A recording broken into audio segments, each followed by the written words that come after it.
Indian Farmers Fertiliser Cooperative Limited के तत्वाधान में उपगन्ना आयुक्त कार्यालय सभागार में देवीपाटन मंडल के उपगन्ना आयुक्त डॉक्टर आरबी राम की अध्यक्षता में इफ़को नैनो आधारित गन्ना पर्यवेक्षक सहकारी प्रशिक्षण कार्यक्रम का आयोजन किया गया। मुख्य अतिथि व जिला गन्ना अधिकारी सुनील कुमार सिंह बतौर विशिष्ट अतिथि उपस्थित रहे। इफ़को के मुख्य क्षेत्र प्रबंधक डॉक्टर डीके सिंह ने कहा कि कृषि के क्षेत्र में भारत को आत्मनिर्भर बनाने के लिए इफ़को के नैनो उत्पाद आया है। एक रिपोर्ट राजेश पांडे के साथ। जी, आपने नैनो उत्पाद का प्रयोग किया है। सबसे पहले अपना परिचय देते हुए बताइए कि इसका असर क्या है। मैं ज्येष्ठ गन्ना विकास निरीक्षक अफसार हुसैन, गन्ना विकास परिषद मैजापुर में पोस्टेड हूँ। और मेरे द्वारा जो है नैनो डीएपी का कई किसानों के यहाँ ट्रायल कराया गया बीज उपचार करके। तो 4-4, 5-5 लाइनें जो है नैनो डीएपी से उपचार करके लगाई गई, बाकी जो है जैसे परंपरागत लगाते हैं वैसे लगाए। दोनों में अंतर ये हुआ कि जमाव जो नैनो डीएपी से उपचार किए गए बीज उसका जमाव बहुत अच्छा हुआ और शुरू से ही जो हमारे जो है सूख आए वो मोटे मोटे आए और गन्ना आज भी हरा भरा है। लगभग 10 महीने पहुँच चुका, गन्ना पूरा हरा भरा। तो इसका जो तरल यूरिया है उसका छिड़काव अपने गन्ने पे करवाया, उसका क्या रिजल्ट था? गन्ने में इसका तरल यूरिया का छिड़काव लगाया, लेकिन यह है कि जिसका टाइमिंग सही होना चाहिए। जब गर्मी में इसका छिड़काव करते हैं तो 2 बजे के बाद करिए जी, और जाड़ों में छिड़काव करते हैं तो 12 से 2 के बीच दोपहर में जी। तब रिजल्ट अच्छा आएगा। और सागरिका के साथ अगर इसको मिला के छिड़काव करते हैं तो बहुत अच्छा है। नए इफ़को के उत्पाद जो तरल उत्पाद हैं इसके बारे में आप किसानों को क्या संदेश देना चाहेंगे? मेरा सुझाव ये है कि जैसे जो है नैनो डीएपी है, अगर 60-70 दिन की आपकी क्रॉप हो जाती है गन्ने की तो पहला स्प्रे करिए। दूसरा स्प्रे जो है 10-12 दिन के बाद जो है 0 बाउंड से स्प्रे करिए। तीसरा स्प्रे जो है आप 12-14 दिन के बाद जो है 0-0-50 से करिए। 0-0-50 में जो है पोटेशियम सल्फेट है, जिसमें खाद के साथ साथ सल्फर भी है। सल्फर क्लोरोफिल का पिगमेंट है, गन्ने को हरा भरा रखता है। और पोटाश जो है गन्ने में रहता है, गन्ने में मोटाई को भी लाता है और शर्करा की मात्रा को बढ़ाता है, जिससे गन्ने की जो तकनीकी का प्रचार प्रसार है वो हमारे प्रसार कर्मियों के माध्यम से जो किसानों के पास पहुंचती है, जिससे किसानों को जो लाभ होता है।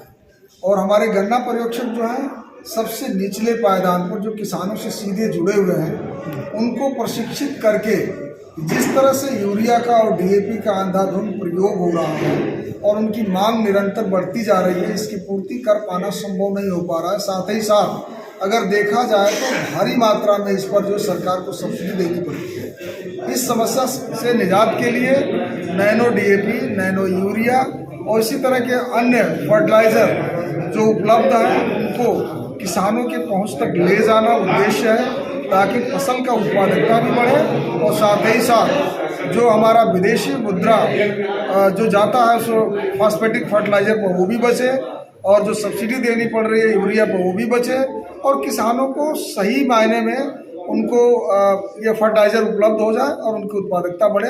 यही प्रमुख उद्देश्य है, ताकि प्रशिक्षण के माध्यम से जो हमारे प्रसार कर्मी हैं, गन्ना परीक्षकगण हैं, किसानों के बीच में जाएं और इसका प्रचार प्रसार करें और उन्हें सही जानकारी कि उन्हें इनका कब प्रयोग करना है, क्यों प्रयोग करना है और किस अवस्था में जो है अत्यंत आवश्यक है उस पर प्रयोग करना, इस सारी चीज़ों को प्रशिक्षित करके इनको भेजा जा रहा है।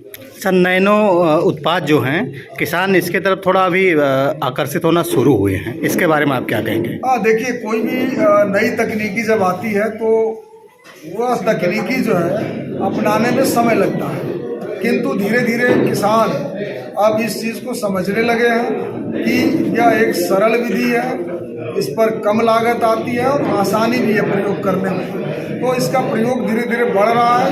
अगर हम विगत 3-4 वर्षों का आंकड़े देखें, जहाँ पर शुरुआत में किसान इससे प्रभावित नहीं हो रहे थे, इसके प्रति जो उपयोग नहीं कर रहे थे, लेकिन अब उनका रुझान बढ़ा है, क्योंकि नैनो तकनीक पर आधारित हमारे फर्टिलाइज़र बहुत ही अच्छी क्वालिटी के, गुणवत्तापरक और सस्ते दर पर मिल रहे हैं। गन्ना किसानों के लिए आपका क्या संदेश है जो बुआई करते हैं? किसान भाइयों से निवेदन करूंगा, गुजारिश करूंगा कि जो नैनो तकनीक है, जिस तरह से अगर हम लोग उर्वरकों का प्रयोग कर रहे थे, रसायनों का प्रयोग कर रहे थे, जिससे एक तरफ जहां गन्ने के गिरने की समस्या होती थी, तमाम इंसेक्ट पेस्ट की समस्या आती थी और खरपतवार भी होते थे, उसकी जगह पर अगर किसान भाई छिड़काव के रूप में नैनो यूरिया, नैनो डीएपी और सागरिका का प्रयोग करें तो गन्ने को पर्याप्त मात्रा में आवश्यक तत्व उपलब्ध हो जाएंगे और उसकी उत्पादकता बढ़ेगी। तो किसान भाई जो इनका प्रयोग करें। अभी आपने कहा था कि गोदामों पर एक फ्लेक्स लगाया जाए जिसमें उर्वरकों के प्रयोग, समय आदि का। हाँ बिल्कुल। देखिए, किसान को बहुत ही सरल भाषा में जानना जरूरी है कि कोई भी उर्वरक या कोई भी जो इंसेक्ट पेस्ट की दवा है, चाहे वो सीड ट्रीटमेंट की दवा है या भूमि उपचार की दवा है, उसका प्रयोग किस तरह से किया जाए और कितनी मात्रा में किया जाए, तो स्पष्ट रूप से उसका उल्लेख कर दिया जाए कि इतनी मात्रा दवा इतने एकड़ के हिसाब से या इतने ml दवा इतने लीटर पानी में डाला जाएगा, जिससे कि किसान को जानकारी रहे और उसका सही प्रयोग कर सकते हैं। इस तरह के फ्लैक्सी जो सभी स्टोर पर लगा दिया जाए ताकि हमारे जो प्रसार कर्मी हैं वो आसानी से समझ सके, साथ ही साथ किसान भी जानकारी प्राप्त करके सही मात्रा में और सही समय पर उसका प्रयोग करें।